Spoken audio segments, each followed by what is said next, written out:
Basically നിങ്ങൾ introvert ആയ ആളുകളാണോ അതോ ഒരാൾ ഇൻട്രോവേർട്ട് ഒരാൾ എക്സ്ട്രോവേർട്ട് ആ അവസ്ഥയാണോ? ഇല്ലില്ല, ആ പൂർണ്ണ ഇൻട്രോവേർട്ടാണ് രണ്ടാളും. രണ്ടാളും പക്ഷെ ഇൻട്രോവേർട്ടാണ്. പക്ഷെ നമ്മളെ ഇതില് നമ്മള് ഭയങ്കര ഞങ്ങളുടെ സർക്കിളിൽ ഞങ്ങള് ഭയങ്കര എക്സ്ട്രോവേർട്ട് ആയിരിക്കും. ആ അതായത് ഞങ്ങൾക്കൊരു സർക്കിൾ ഉണ്ട്, അതിന്റെ ഇടയിൽ നമ്മള് പൂർണ്ണ എക്സ്ട്രോവേർട്ടാണ്. ഇപ്പൊ ഇൻട്രോവേർട്ടാണ്.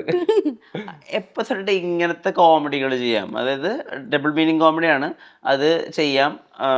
അത് ഒരു കോമഡി അല്ല, സീരീസ് ഓഫ് കോമഡീസ് ആണ് ചെയ്തുകൊണ്ടിരിക്കുന്നത്. അത് എപ്പോഴാണ് ഇത് വർക്കാവും, ഇത് ചെയ്യാം എന്നുള്ള ഐഡിയ തീരുമാനിക്കണം എപ്പോഴാണ്? അത് എന്ന് വെച്ച് കഴിഞ്ഞാൽ നമ്മള് ഫസ്റ്റ് ഇവള് വെറുതെ, ഞാൻ പറഞ്ഞല്ലോ, വെറുതെ വീഡിയോ ഇടും, എന്തെങ്കിലും ട്രാൻസിഷൻ വീഡിയോ അങ്ങനെ എന്തെങ്കിലും ഇടും. അപ്പൊ അന്നേരം നമ്മള് വെറുതെ ഒരു വീഡിയോ, അതായത് ഒരു വീഡിയോ കണ്ടിട്ടുണ്ടാവും അറിയില്ല, ഒരു പൈനാപ്പിളിന്റെ വീഡിയോ, പൈനാപ്പിൾ ജ്യൂസ് കുടിക്കുന്ന ഒരു വീഡിയോ. അപ്പൊ ആ വീഡിയോ ഇട്ടപ്പോ അതിന്റെ ഇടയിൽ ഒരുപാട് നല്ല മീൻസ് അല്ല, നെഗറ്റീവ് കമന്റ്സും പോസിറ്റീവ് കമന്റ്സും വന്നിട്ടുണ്ടായിരുന്നു. അപ്പൊ പോസിറ്റീവ് കമന്റ്സ് വന്നപ്പോൾ നമുക്കത് ഓക്കെ ആണ്, കുറെ ആൾക്കാർ കമന്റ് ഇട്ടു. അപ്പൊ അവർക്കൊക്കെ അത് കണക്ട് ആവുന്നുണ്ട് എന്ന് മനസ്സിലായി. അപ്പൊ വിചാരിച്ചു എന്തുകൊണ്ട് നമുക്ക് ഇത് കണ്ടിന്യൂ ചെയ്തുകൂടാന്ന് ഇങ്ങനെ വിചാരിച്ചു. അല്ലാണ്ട് നമ്മൾ വേറെ പ്ലാൻ ചെയ്തിട്ടൊന്നുമില്ല, ഇങ്ങനെ ജസ്റ്റ് ഇട്ട് അത്രേ ഉള്ളൂ. പിന്നെ അടുത്ത വീഡിയോ ഇട്ടപ്പോൾ അതും വൈറലായി, അതിനപ്പുറം ഇട്ടപ്പോൾ അതും വൈറലായി, എല്ലാം മില്യൺ കിട്ടുന്നുണ്ട്. അപ്പൊ പിന്നെ ഓക്കെ കണ്ടിന്യൂ ചെയ്യാന്ന് വിചാരിച്ചു. പിന്നെ അതല്ല ഞങ്ങള് നോർമലി സംസാരിക്കല് നമ്മള് സംസാരിക്കലുണ്ട്. അപ്പൊ അതിന് തന്നെ ജസ്റ്റ് ഒരു കണ്ടന്റ് കുറെ കിട്ടും. സാധനം കിട്ടും. അപ്പൊ അത് ഒരു വേർഡ് കിട്ടും, ആ വേർഡ് കിട്ടിക്കഴിഞ്ഞാല് പിന്നെ അതിൽ നമ്മൾ ബാക്കിൽ സ്ക്രിപ്റ്റ് ആഡ് ചെയ്യേ വേണ്ടു. ഇപ്പൊ നമ്മള് ഒരു സാധനത്തിന്റെ ഒരു വേർഡ് കിട്ടിക്കഴിഞ്ഞാല് അത് സ്ക്രിപ്റ്റ് ആഡ് ചെയ്യേ വേണ്ടു മുമ്പിൽ. ബാക്കി അത് അങ്ങ് ഇട്ട് കഴിഞ്ഞാൽ അങ്ങ് കയറിക്കോളും. അത് എങ്ങനെ കയറുന്ന നമുക്കിപ്പോ ഇതുവരെയായിട്ട് ഐഡിയ കിട്ടിയിട്ടില്ല. പക്ഷെ എന്തൊക്കെ പറഞ്ഞാലും ഇപ്പോൾ ഡബിൾ മീനിങ് തമാശകൾ പറയുന്നു, അതും നിങ്ങൾ കാണുമ്പോൾ കാഴ്ചയിൽ കുറച്ച് ചെറുപ്പമുള്ള ആളുകളാണ്. യെസ്. അപ്പൊ നിങ്ങൾ തമാശ ചെയ്യുന്നത് അങ്ങനെ പെട്ടെന്ന് ഉൾക്കൊള്ളില്ല. ചെറിയ പിള്ളേർ എന്തൊക്കെയാണ് സംസാരിക്കുന്നത്, ഇങ്ങനെയൊക്കെ പറയാൻ പാടുണ്ടോ, നിങ്ങളുടെ വീട്ടിൽ ചോദിക്കാനും പറയാനും ആരുമില്ലേ, അങ്ങനെ മാന്യതയുടെ ഒരുപാട് തമാശകൾ അങ്ങോട്ട് വരും. തമാശ അങ്ങനെ ആസ്വദിച്ചു വിടുക എന്നുള്ള പരിപാടിയില്ല. ഇതിന് ഫാമിലിയോടുള്ള ഒരു റിയാക്ഷൻ എങ്ങനെയായിരുന്നു? ഇത് ആദ്യം നിങ്ങൾക്ക് ഒരു ബുദ്ധിമുട്ടായിട്ടാണ് ഈ കമന്റ്സുകൾ? ആദ്യം ഉണ്ടായിരുന്നു ചെറുതായിട്ട്, പക്ഷെ വലുതായിട്ടൊന്നും ഇല്ല. കാരണം നമ്മൾ രണ്ടാളും മൈൻഡ് ആക്കില്ല. ഞങ്ങളത് ഒഴിവാക്കിട്ടെ, കാരണം നമുക്ക് അങ്ങനെ ആരെയും ബോധ്യപ്പെടുത്തേണ്ട ആവശ്യമൊന്നും അങ്ങനെ ഇല്ല. നമ്മളെങ്ങനെയാണെന്ന് ആൾക്കാർക്ക്, നമ്മളെ സർക്കിളുള്ളവർക്ക് അറിയാം, നമ്മളെ വീട്ടുകാർക്ക് അറിയാം. ഇത് ജസ്റ്റ് ഒരു റീലാണ്, റിയൽ അല്ലാന്ന് അവർക്ക് അറിയാം. അപ്പൊ അവരങ്ങനെയുള്ള മൈൻഡ് സെറ്റിൽ എടുത്തിട്ടുള്ളൂ. അപ്പൊ അവർക്ക് അങ്ങനത്തെ പ്രശ്നമൊന്നുമില്ല.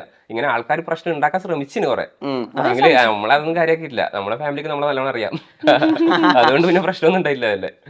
നിങ്ങൾ ശരിക്കും ജെൻസി കിഡ്സ് ആണോ നല്ല 90s kids ആണോ? എനിക്ക് പ്രായമൊന്നുമില്ല, ഞാൻ 2002 അതായത് ഇവള് 2004. അപ്പൊ ജെൻസി നമ്മളെ മൈൻഡ് ഉണ്ടാവും, മൈൻഡ് നമുക്ക് മൊത്തത്തിൽ മിക്സ് ആണ്. അതായത് നമുക്ക് 19ന്റെ മൈൻഡ്സും കിട്ടീന്, അതായത് ഇപ്പൊ നെക്സ്റ്റ് ജനറേഷന്റെ മൈൻഡ് കിട്ടിയിട്ടുണ്ട്. അപ്പൊ അതുകൊണ്ട് മനസ്സിലായില്ലേ. ഈ വീഡിയോസിനുള്ള ഐഡിയാസ് ഇങ്ങനത്തെ ഡബിൾ മീനിങ് കണ്ടന്റുകൾ ചെയ്യുന്ന ഒരുപാട് ഹിന്ദി ആളുകളുണ്ട്, ഹിന്ദി കപ്പലുകളുണ്ട്. മലയാളത്തിൽ ഞാൻ അധികം അതങ്ങനെ കണ്ടിട്ടില്ല. ഈ ഐഡിയാസ് നിങ്ങളുടെ സ്വന്തമാണോ, എപ്പോഴെങ്കിലും പുറത്തത്തെ റീൽസ് ഇൻഫ്ലുവൻസ് എടുത്തിട്ടുണ്ടോ? ഒരുപാട് എടുത്തിട്ടുണ്ട്. അതായത് അവരെ റീല് സെയിം ആയിട്ട് എടുക്കില്ല. അതായത് ജസ്റ്റ് നമ്മൾ നമ്മുടേതായ രീതിയിൽ മാറ്റം വരുത്തും. എന്നാലും എന്റെ ഒരു അക്കൗണ്ടിൽ നമ്മളിപ്പോ ഒരു 100 വീഡിയോ ഉണ്ടെങ്കിൽ അതിലൊരു 80% നമ്മളെ കണ്ടന്റ് ആണ്. 20% അത് നമ്മൾ കണ്ട് ഇഷ്ടപ്പെട്ട സാധനം നമ്മൾ എടുക്കും. ഓരോ വീഡിയോ നമുക്ക് ഭയങ്കര ഇഷ്ടപ്പെടും. അപ്പൊ നമുക്ക് എന്തായാലും ചെയ്യണം എന്ന് തോന്നും. അത് കോപ്പി അടി ആണെങ്കിൽ തന്നെ നമ്മൾ അത് എടുക്കും. നമുക്ക് ഇഷ്ടപ്പെട്ടു എന്നുള്ളതിൽ നമ്മൾ അങ്ങനെ എടുക്കും. ബാക്കിയുള്ള 80% നമ്മളെ, അതായത് ഒരു ഐഡിയയിൽ വെച്ചിട്ട് സംസാരത്തിന് കിട്ടുന്നത്. അതായത് നമ്മൾ സംസാരിക്കുമ്പോൾ തന്നെ കുറെ സാധനം വരും. അപ്പൊ നമ്മളെ കണ്ടന്റ് നോട്ട് ചെയ്തോ, അതിനവർ നോട്ട് ചെയ്യും. ഇപ്പൊ നിങ്ങളുടെ ഇടയിലേ ഇപ്പൊ സാധാരണ ഇത് ഒരു ഗ്രൂപ്പിൽ ഒരാൾക്കാർക്ക് ഏറ്റവും അധികം ഡബിൾ മീനിങ്ങിന്റെ ആ ഒരു ഐഡിയ ഭയങ്കരമായിട്ട് കിട്ടുക. പിന്നെ അയാൾ പറഞ്ഞ് ബാക്കിയുള്ളവരെ എഡ്യൂക്കേറ്റ് ചെയ്തിട്ട് ആ രീതിയിൽ അവർ ഒരു എഡ്യൂക്കേഷൻ സംഭവിക്കും. നിങ്ങളുടെ ഇടയിൽ ആർക്കായിരുന്നു ഇത് കൂടുതൽ? എങ്ങനെയാണ് അത് ഒരാൾക്ക് കിട്ടിയിട്ട് പിന്നെ സിങ്ക് വരണല്ലോ, അത് എപ്പോഴാ സംഭവിച്ചു തുടങ്ങിയ? നമ്മള് പ്രേമിക്കാൻ തുടങ്ങിയിട്ട് ഏകദേശം ഇപ്പോ 4 വർഷമായി.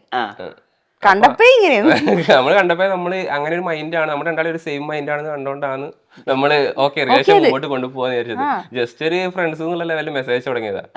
പിന്നെ എനിക്കും ഇങ്ങനെ ലവിനോട് ആ സമയത്ത് ഇങ്ങനെ ചെയ്യണം എന്നുള്ള താല്പര്യം ഉണ്ടായിരുന്നില്ല. അതായത് ഇനി റിലേഷൻ വേണമെന്ന് താല്പര്യം ഉണ്ടായിരുന്നില്ല. ഒരു റിലേഷൻ നോട്ട് ദ പോയിന്റ്. അപ്പൊ ഇവള് ഏകദേശം അതുപോലെ തന്നെ ഉണ്ടായിരുന്നു. അപ്പൊ അങ്ങനെ നമ്മള് സംസാരിച്ച് ഏകദേശം 2 ആഴ്ചയോളം മെസ്സേജ് അയച്ചിട്ടാണ് പിന്നെ നമുക്ക് മനസ്സിലായത്. അതായത് നമ്മൾ കണ്ടിട്ടൊന്നുമില്ല നേരിട്ട്, നമ്മൾ മെസ്സേജ് അങ്ങനെ ഇഷ്ടപ്പെട്ടു. അങ്ങനെ പിന്നെ ഒരു ദിവസം മീറ്റാക്കിയതിന് ശേഷം പിന്നെയാണ് ഇഷ്ടം എന്ന് പറഞ്ഞത്. ഇതിലത്തെ പല തമാശകളും ഈ പറഞ്ഞ പോലെ നിങ്ങളുടെ കൂട്ടത്തിൽ പറയുമ്പോൾ എല്ലാവർക്കും ഇത് കിട്ടുമോ? നിങ്ങൾ പോയിട്ട് ചില ആൾക്കാരുടെ എല്ലാവർക്കും കിട്ടില്ല അല്ലെ? ആർക്കും കിട്ടൂല. നമ്മളോട് നിങ്ങൾ രണ്ടാളപ്പുറം ഇപ്പുറം എന്തെല്ലോ പറഞ്ഞിരിക്കുന്നത് നമുക്ക് മനസ്സിലാകുന്നില്ല എന്ന് പറയും കുറെ ആൾക്കാർ അറിയാം. അത് മനസ്സിലായിന്, പക്ഷെ ഒരു 70% മനസ്സിലാവും. നമ്മളിപ്പോ സംസാരിച്ചാൽ തന്നെ 70% അവർക്ക് മനസ്സിലാവും. ബാക്കി 30% മനസ്സിലായിട്ടുണ്ടാവില്ല. പിന്നെ ഇപ്പൊ മനസ്സിലാക്കി തുടങ്ങി. കാരണം നമ്മള് വീഡിയോസ് കണ്ടിട്ട് നമ്മൾ പറയുന്ന തമാശ വീഡിയോസിലൂടെ ഇടും. അപ്പൊ കമന്റ് ബോക്സിൽ ആൾക്കാർ വന്നിട്ട് കമന്റ് ഇടും. അപ്പൊ ഇവർക്ക് മനസ്സിലായി തുടങ്ങി ഇതാണ് പറയുന്നത് മനസ്സിലായി തുടങ്ങി. ഇതിനൊക്കെ ഒരു ഇൻസ്പിറേഷൻ എവിടുന്ന? അതായത് നിങ്ങൾ റിയൽ ലൈഫിൽ നിങ്ങൾ മാത്രം സംസാരിക്കണാണോ അതോ നിങ്ങളുടെ ഫ്രണ്ട്സിനോട് സംസാരിക്കുന്ന സാധനങ്ങൾ ഇത് എടുത്തിട്ടുള്ള കാര്യങ്ങളുണ്ടോ? അതായത് ഇപ്പൊ ഞാൻ കുറച്ച് സ്പെസിഫിക് ആയിട്ട് പറയുകയാണെങ്കിൽ ഇപ്പൊ ഫാമിലി ഗ്രൂപ്പില് കുറച്ച് അഡൽട്ട് കണ്ടന്റ് എടുത്തിട്ട് പെട്ടുപോയി. അപ്പൊ അതിന്റെ വേറെ ഉണ്ടോ എന്ന് ചോദിക്കുന്ന ആള് ഇത് ശരിക്കും സംഭവിച്ചാണോ അതൊക്കെ ഫുൾ സംഘടിപ്പിക്കുക? അത് അങ്ങനെ അതല്ല, ഒരു സ്റ്റിക്കർ ഇട്ട് പോയിട്ടുണ്ട് എന്റെ ഫാമിലി, അതായത് വലിയ ഫാമിലിയാ. അപ്പൊ അതിന്റെ ഇടയിൽ എന്റെ അടുത്ത് നമ്മള് അറിയാലോ, നമ്മള് വാട്സാപ്പിൽ സ്റ്റിക്കേഴ്സ് ഭയങ്കര സ്റ്റിക്കേഴ്സാ. അപ്പൊ അതിനിടയ്ക്ക് ഒരാളെന്തോ കാര്യമായ മെസ്സേജ് ഇട്ടപ്പോ ഞാൻ ഈ സാധനം എടുത്തിട്ടു. അതായത് അത് പറയാൻ കഴിയില്ല, ഓടുന്ന കുതിരയുടെ ബാക്കി ആ സാധനം ഞാൻ ഇട്ടു. ഞാൻ വേഗം സ്പീഡിൽ ഡിലീറ്റഡ് ഫോർ മീ അടിച്ചു എവരിവൺ അടിക്കണം. ഞാൻ ഞാൻ ഗ്രൂപ്പിൽ കയറിയില്ല. ഇപ്പൊ ഞാൻ ഗ്രൂപ്പിലില്ല. ഒരു 3 വർഷമായി ഞാൻ പുറത്തായിട്ട്. അപ്പൊ അങ്ങനെ ആദ്യം അവർക്ക് മനസ്സിലായി. അപ്പൊ അങ്ങനെ പോയതാണ് ആ ഗ്രൂപ്പിൽ നിന്ന്. Okay okay okay. ഇപ്പൊ ഇദ്ദേഹത്തിന് ഇങ്ങനെ ഒരു മൈൻഡ് സെറ്റ് ഉണ്ട് എന്നുള്ളതൊക്കെ കുട്ടിയുടെ വീട്ടില് ഓക്കെ ആയിരുന്നോ? വീട്ടുകാർക്ക് ഇങ്ങനെ പറഞ്ഞു ഇപ്പൊ നിങ്ങൾ രണ്ട് ഫാമിലീസ് ആണല്ലോ. ഇപ്പൊ ഫാമിലീസിലുള്ള ആളുകളെ കൺവിൻസ് ചെയ്യാൻ അങ്ങനത്തെ ഒരു അവസ്ഥ ഉണ്ടായിട്ടുണ്ടോ? ഇഷ്ടംപോലെ ഉണ്ടായിരുന്നു പ്രേമിക്കുന്ന സമയത്ത്.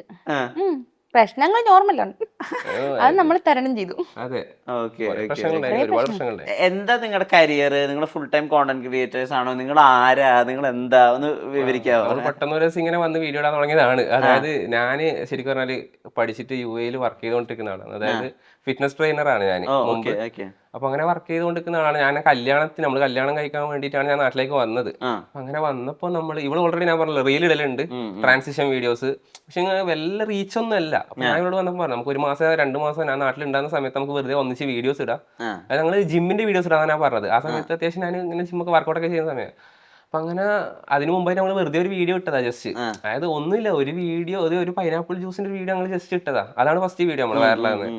അത് ഇട്ടപ്പോൾ അത് ഏകദേശം 5 മില്യണോ അങ്ങനെ എന്തോ ആയി. അതിൻ്റെ ഇടയിൽ ഒരുപാട് കമന്റ്സ് വന്ന്, അത് നല്ല അഭിപ്രായം കുറെ ആൾക്കാർ പറഞ്ഞു. അതായത് ഇത് കിട്ടി ലെജൻസിന് മാത്രമേ കിട്ടൂ അങ്ങനെ ഇങ്ങനെ പറഞ്ഞു. പിന്നെ legends only okay, legends only പിടിക്കാം. അതുപോലെ ഞാൻ പണ്ടേ ഈ കാണലുണ്ട് എങ്ങനെ, അതായത് ഓരോ മലയാളത്തിൽ തന്നെ ഉണ്ട് കുറച്ച് ആൾക്കാർ, പിന്നെ ഇംഗ്ലീഷ് ചെയ്യുന്ന കുറെ ആൾക്കാരുണ്ട്. ഡാർക്ക് ഹ്യൂമർ വീഡിയോസ് എനിക്ക് ഭയങ്കര ഇഷ്ടമായി ഡാർക്ക് ഹ്യൂമർ. അതായത് എനിക്ക് കത്താത്തത് ഞാൻ കമന്റ് ബോക്സിൽ പോയിട്ട് ഇരുന്ന് വായിച്ച് കത്തിക്കും. അപ്പൊ അങ്ങനെ എനിക്ക് ഭയങ്കര ഇഷ്ടം ഈ ഒരു ഡാർക്ക് ഹ്യൂമർ വീഡിയോസ്. അപ്പൊ ഞാൻ വിചാരിച്ചത് ഡാർക്ക് ഹ്യൂമർ വീഡിയോസ് മലയാളത്തിൽ ചെയ്യുന്ന ആൾക്കാർ കുറവാണ്, നമുക്ക് ഫുൾ മലയാളത്തിൽ തന്നെ പിടിച്ചേക്കാം. അതായത് എഴുത്ത് വരെ മലയാളത്തിലാക്കിയിട്ട് ഇംഗ്ലീഷിൽ എഴുതണ്ട, മലയാളം വായിക്കുന്നവർ മലയാളത്തിൽ വായിച്ചോട്ടെ എന്നുള്ള ലെവലിൽ മലയാളത്തിൽ തന്നെ നമ്മൾ ചെയ്യാൻ തുടങ്ങിയതാ. അപ്പൊ അങ്ങനെ ഒരു 4-5 വീഡിയോ ചെയ്യുമ്പോഴത്തേക്ക് ഇപ്പോ ഒരു വീഡിയോ 5 മില്യൺ ആയി, ഒരു വീഡിയോ 4 മില്യൺ ആയി, പിന്നെ ഒരു വീഡിയോ 2 മില്യൺ, പിന്നെ ഒരു വീഡിയോ 4 മില്യൺ, അങ്ങനെയൊക്കെ ഇങ്ങനെ നിരത്തി മില്യൺസ് ഇട്ടാൻ തുടങ്ങി.